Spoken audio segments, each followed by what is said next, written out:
Hai sob, apa kabar nih? Santuy kan? Yang nggak santuy, santuin aja sob.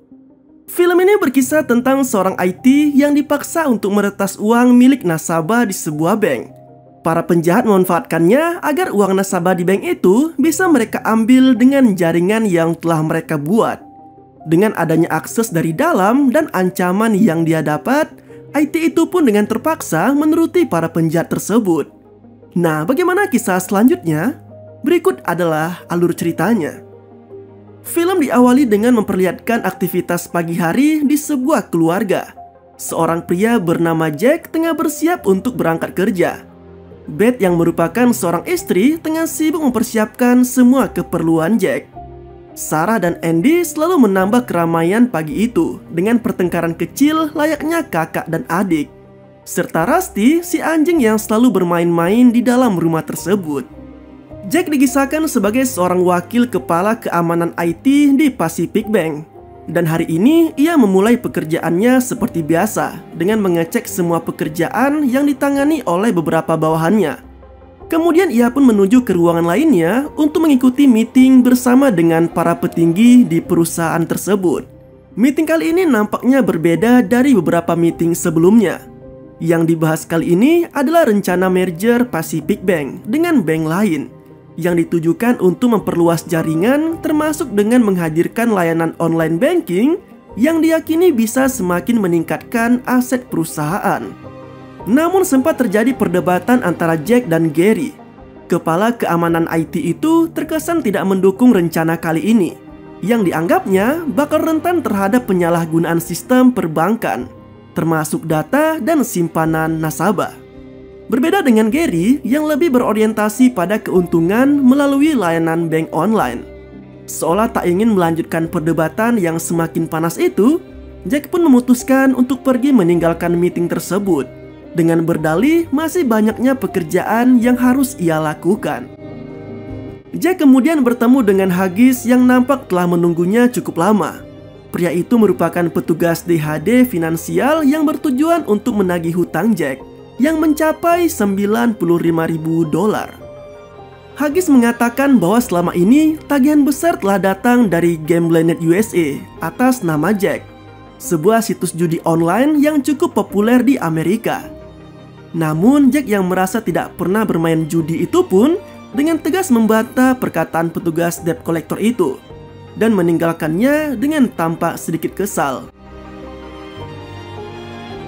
Di ruang kerjanya, Jack lalu membuka transaksi di rekeningnya dan betapa terkejutnya ia ketika mendapati adanya tagihan senilai $95.000, seperti yang sempat dikatakan Haggis tadi. Sontak Jack pun kebingungan dan merasa bahwa masalahnya kali ini merupakan tindak kejahatan cyber yang dilakukan oleh pihak tertentu untuk menyalahgunakan rekening tabungannya. Ia pun meminta bantuan kepada salah satu rekan kerjanya yang bernama Harry untuk segera mencari solusi atas masalah tersebut. Dalam obrolan singkat itu, Harry juga sempat mengajak Jack untuk minum bersama dengan Bill Cox yang disebutnya sebagai seorang pengusaha kaya raya yang juga telah mengundangnya untuk turut datang bersamanya. Meski awalnya Jack menolak karena merasa sudah berjanji akan makan malam bersama keluarganya, pada akhirnya ia menuruti ajakan Harry untuk memenuhi undangan Cox. Di sebuah tempat makan, Cox menyambut kedatangan Jack dan Harry dengan sangat ramah. Ia pun mulai memperkenalkan dirinya sebagai seorang pengusaha yang cukup sukses, termasuk dengan menawari pekerjaan pada keduanya. Cox menilai bahwa Jack merupakan sosok yang sangat tepat untuk urusan pemrograman perangkat lunak. Sedangkan Harry yang memiliki keahlian dalam menegakkan hukum, diakuinya bakal menjadi tim yang sangat baik untuknya. Berbeda dengan Harry yang nampak cukup tertarik dengan tawaran Cox, Jack justru terkesan masih enggan untuk ikut dalam tawaran tersebut. Dan ia pun meninggalkan tempat itu dengan alasan karena adanya janji untuk makan malam bersama keluarganya. Di waktu yang sama, kekacauan terjadi di rumah Jack. Kedatangan beberapa pria misterius menyekap semua anggota keluarga di rumah itu. Sementara Jack yang sudah masuk ke mobil untuk bergegas pulang malah dikejutkan dengan Cox yang tiba-tiba ikut masuk ke mobilnya. pria itu mulai memperlihatkan sosok aslinya yang sebenarnya merupakan seorang penjahat. Bahkan ia sempat memperlihatkan kondisi keluarga Jack di rumah yang sudah didatangi oleh anak buahnya. Di bawah todongan pistol dan ancaman dari Cox, Jack pun akhirnya menuruti permintaan Cox untuk segera pulang ke rumahnya dan memulai tugas baru dari penjahat itu. Sementara itu di rumah Jack, Liam yang menjadi orang kepercayaan Cox bersama dengan beberapa orang lainnya nampak sedang mempersiapkan segala peralatan, mulai dari kamera pengawas hingga alat telekomunikasi untuk melancarkan aksi mereka. Setibanya di rumah, Jack langsung menemui anggota keluarganya untuk memastikan mereka baik-baik saja. Tidak hanya itu, Cox juga sempat meminta akses ke sistem keamanan di rumah Jack dan merubah password alarm di rumah itu sesuai dengan keinginannya. Sedangkan Beth, Sarah, dan Andy yang awalnya diikat dan ditutup mulutnya, kini sudah bisa bergerak lebih bebas karena semua ikatan telah dilepas. Bahkan mereka kini dipersilakan untuk tidur di salah satu kamar di rumah tersebut. Malam itu dilalui Jack dengan penuh tanda tanya, termasuk dengan anggota keluarganya yang masih belum tahu sama sekali motif serta tujuan dari penjahat yang kini berada di rumah mereka. Keesokan harinya, Jack memulai harinya seperti biasa. Namun ada yang membedakan dari biasanya. Karena kali ini Cox membekalinya dengan alat komunikasi dan kamera tersembunyi di bajunya, termasuk dengan HP Jack yang telah diretasnya agar bisa memantau semua aktivitasnya. Sesampainya di kantor, Jack berusaha untuk berperilaku seperti biasanya. Sementara Cox dan timnya terus memantau dari kejauhan, termasuk Willie yang dibekali dengan monitor di van-nya dan selalu mengikuti kemanapun mobil Jack pergi. Di ruang kerjanya, Jack juga sempat memikirkan cara agar ia bisa terbebas dari pantauan Cox. Bahkan ia sempat berusaha untuk meminta bantuan melalui email pada hari. Namun sialnya, komputer tersebut juga telah diretas oleh Cox dan aksi itu pun ketahuan. Tak kehilangan akal, Jack masih terus berusaha untuk mengelabui Cox dengan memindahkan kamera di bajunya ke pakaian Janet dan meminta bawahannya itu untuk duduk diam di kursi kerjanya agar seolah-olah Jack terlihat masih duduk tanpa melakukan aktivitas apapun. Namun ternyata aksi itu juga masih ketahuan. Jack yang ingin memanfaatkan kesempatan tersebut malah dikejutkan dengan kedatangan Cox di kantornya yang secara terang-terangan mengancam pria itu dengan menyuruh Liam untuk mematahkan lutut Andy. Sontak, Jack yang tidak ingin putranya itu disakiti akhirnya memohon pada Cox agar tidak berbuat macam-macam pada keluarganya. Lalu mereka pun memulai aksinya. Kali ini Cox meminta Jack untuk menemaninya berkeliling di Pacific Bank. Dan tepat ketika berada di ruang server, penjahat itu mulai mengungkapkan rencananya. Ia menyuruh Jack untuk memilih 10.000 nasabah terkaya di bank tersebut dan memintanya untuk mentransfer masing-masing sebesar $10.000 ke rekening Cox menggunakan program miliknya. Namun Jack beralasan bahwa rencana itu mungkin tidak bisa dilakukan karena semua peralatan yang dibutuhkannya saat ini sudah tidak berada di ruangan tersebut. Ia mengaku jika semua peralatan tersebut sekarang sudah berada di cabang Pacific Bank yang ada di Kansas. Namun Cox yang tak kehilangan akal justru mengancam Jack untuk mencari cara apapun agar rencananya untuk merampok bank tetap bisa dilakukan dengan mempertaruhkan keselamatan keluarga Jack. Esok harinya, Jack tidak berangkat ke kantornya sendirian, melainkan ia bersama Cox ke kantor untuk kembali memulai rencana jahatnya. Namun setibanya di kantor, Cox malah menyuruh Jack untuk memecat Janet hanya karena ia tak suka dengan cara wanita itu menatapnya. Di bawah ancaman Cox dengan sangat tak tega, akhirnya Jack pun memecat bawahannya itu tanpa menjelaskan alasan yang sebenarnya pada Janet.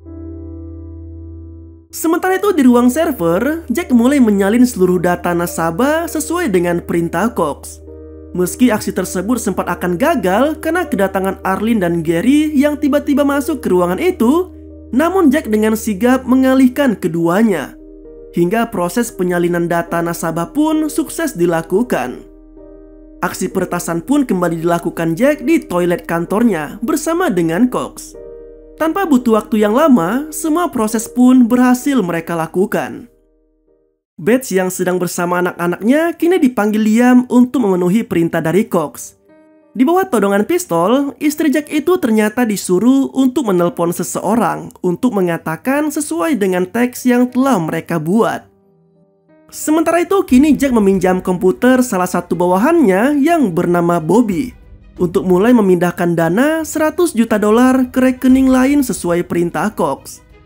Namun seketika Jack mendapatkan ide setelah melihat ponsel Bobby yang sedang dicharger di mejanya, ia berinisiatif untuk memfoto transaksi yang sedang berlangsung dari monitor di komputer tersebut menggunakan HP itu. Sementara itu, Gary yang sempat curiga terhadap perilaku Jack, kini mulai mencari tahu apa yang sebenarnya telah dilakukan oleh rekan kerjanya itu melalui komputernya, termasuk dengan mengecek rekaman CCTV untuk memantau pergerakan Jack selama ini. Tapi ternyata Cox juga telah memikirkannya. Ia bersama Jack kini menuju ke ruangan CCTV untuk menghapus semua rekaman mereka selama menjalankan aksinya tadi. Tidak hanya itu saja, Cox juga memerintahkan Jack untuk mengaktifkan virus yang dibawanya. Dan dengan sekejap, seluruh komputer di sana pun mati, hingga menyebabkan kegagalan sistem di bank tersebut. Gary yang semakin curiga terhadap Jack malah semakin geram dengan rekan kerjanya itu. Terlebih ketika mendapati rekaman CCTV yang ternyata telah dihapus olehnya. Ia juga sempat menghadang mobil Jack yang sempat melintas di depannya, hingga membuat keributan kecil di sana. Jack yang sedang di bawah tekanan dan ancaman atas keselamatan keluarganya dengan berani melawan Gary, hingga kemudian ia pun bisa kabur dari sana. Setibanya di rumah, Jack dikejutkan dengan kondisi rumahnya yang saat ini telah kosong, tanpa ada satupun anggota keluarganya, dan hanya menyisakan Liam sendiri saja di sana. Komplotan Cox itu memberitahu bahwa saat ini Bates dan anak-anak sudah berada di tempat lain. Ia juga turut mengajak Jack ke suatu tempat atas perintah Cox. Namun Jack yang sudah sangat kesal dan tak tahan dengan perlakuan yang didapatnya selama ini, akhirnya memberanikan diri untuk berontak dan menyerang Liam hingga membuat anak buah Cox itu tak berdaya. Jack juga sempat mengambil HP Liam dan bergegas menuju ke rumah Harry, berharap agar ia bisa mendapatkan perlindungan serta bantuan darinya. Sialnya, Harry yang sedang tidak berada di rumahnya telah memaksa Jack untuk menyelinap masuk ke rumah tersebut. Dan betapa terkejutnya ia setelah mengetahui adanya pesan di telepon Harry yang berasal dari istrinya, yaitu si Beth. Dalam pesan tersebut, Beth nampak seperti telah menjalin hubungan spesial dengan Harry tanpa sepengetahuan Jack. Wanita itu bahkan sempat mengundang Harry untuk bertemu di suatu tempat. Harry, I did it. I finally left him. Got it. Tak lama setelahnya, Harry tiba di rumah bersama dengan Cox. Namun secara mengejutkan, tiba-tiba penjahat itu langsung menembak Harry dan membuatnya tewas seketika. Sialnya lagi, pistol yang digunakan Cox adalah pistol milik Jack yang sempat dirampasnya tempo hari. Merasa situasinya semakin sulit, Jack akhirnya memutuskan untuk mendatangi rumah Janet agar mendapatkan pertolongan darinya. Di tempat tinggal Janet, Jack sempat diusir oleh Janet karena semena-mena telah memecatnya kemarin. Namun Jack yang menjelaskan kondisi yang tengah dialaminya beserta keluarganya telah membuat Janet mengerti hingga bersedia untuk membantunya.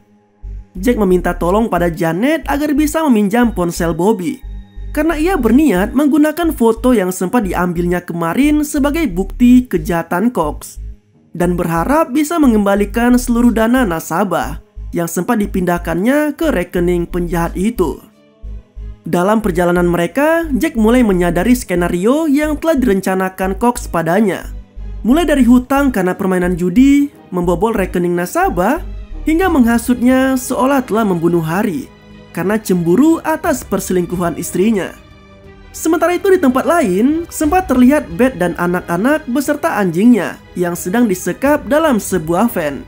Mereka pun dibawa menuju ke suatu tempat.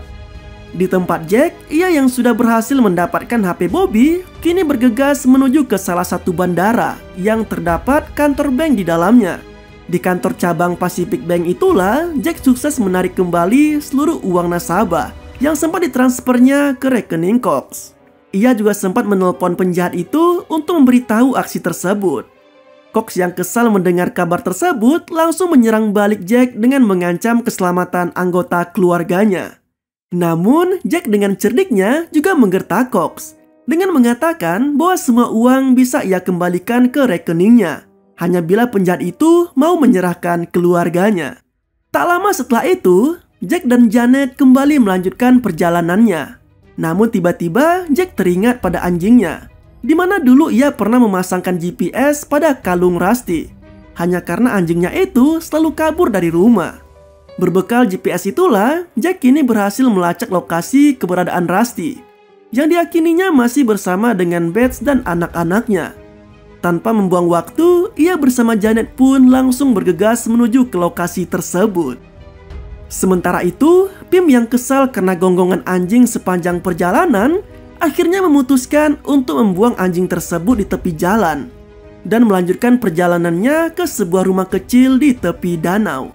Sementara itu di tempat Jack, ia yang mendapati anjingnya telah dibuang di tepi jalan sempat kebingungan untuk mencari keberadaan Beth dan anak-anak.